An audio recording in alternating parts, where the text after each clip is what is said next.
going back to the gang culture side of things, there is quite a gang culture, isn't there, in New Zealand, particularly from the, I mean, I could be wrong here, but I'm just going by what I know from my relatives when I talk to them. There was quite a gang culture. I don't know if there still is, and that does kind of spill over into the motorcycle world as well, obviously.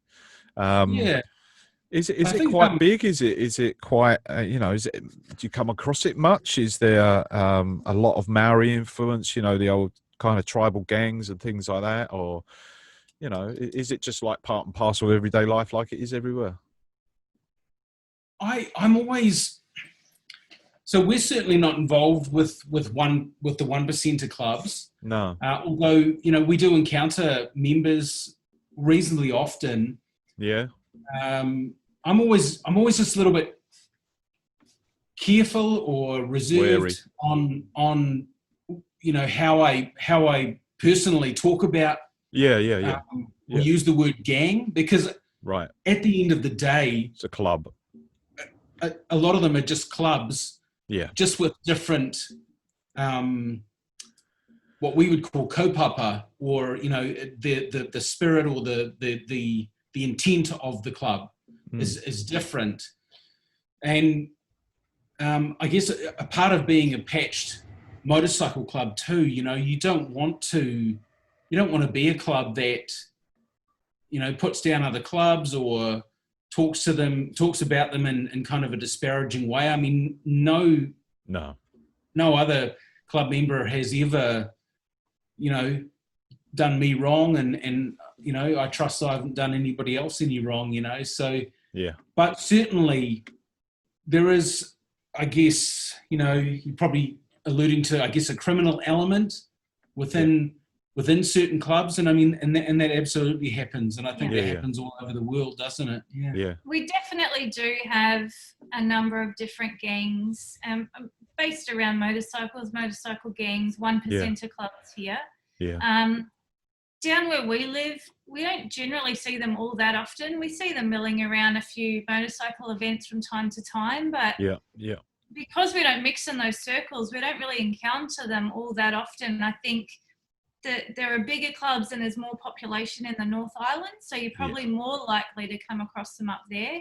Yeah. But just from my own limited knowledge and my own encounter that I've had with them, what comes across to me is that most of the guys in those sort of clubs and gangs want to belong somewhere. They've had a hard life and they want to belong. And that's so engaging when you're a young person and you just want to belong and you've had a really rough life. Yeah. That's where they're drawn to, when they don't feel safe in their own home or with their own family and whānau, they're attracted to these guys that have power and that have, respect.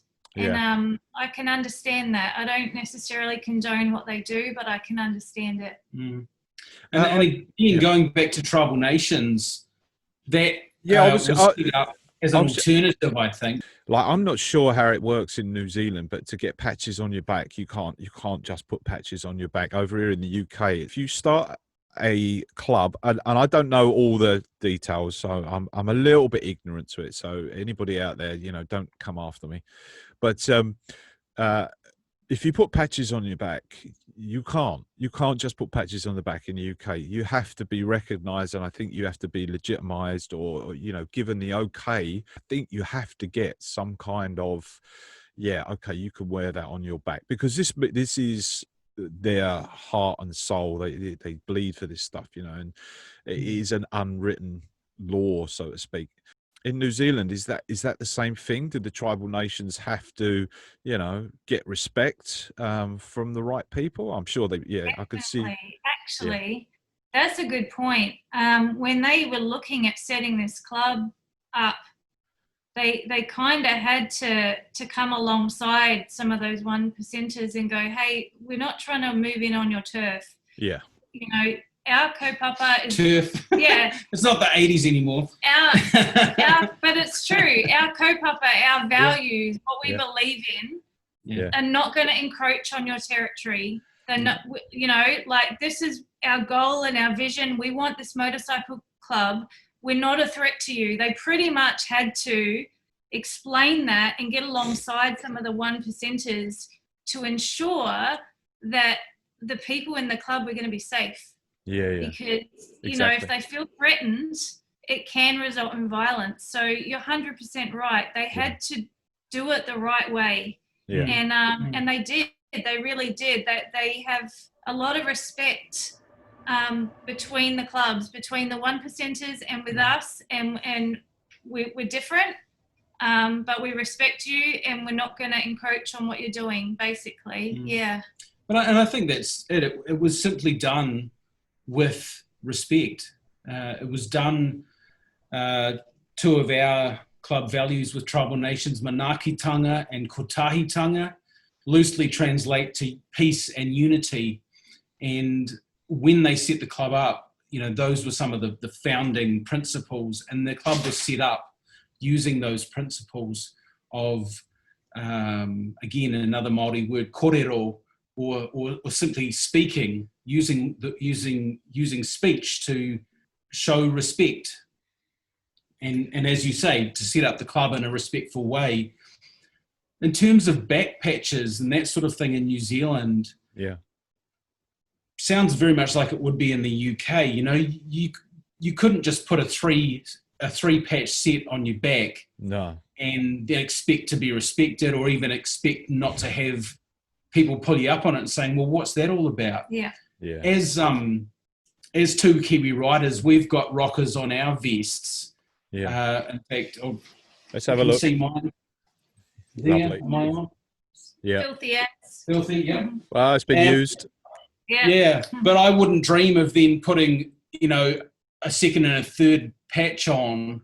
They need to be earned within a club environment. Yeah, I get that. That is a very respectful thing to do. This is a real club with real good ethics that does great things for people, and it needs to be. Oh, it was like a business, isn't it? Really, it's like a business. I'd really encourage anyone watching and you yourself, if it interests you, to go to the web page, Tribal Nations. I think it's .co. I think it's .org. .nz.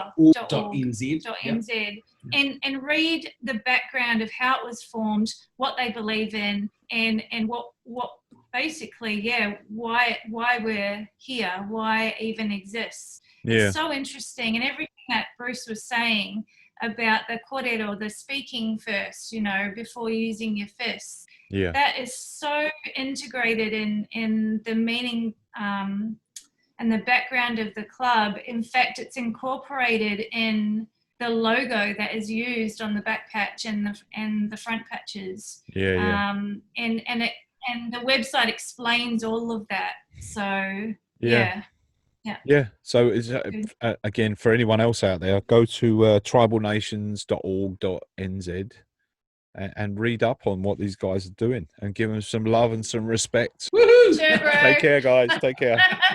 Bye-bye.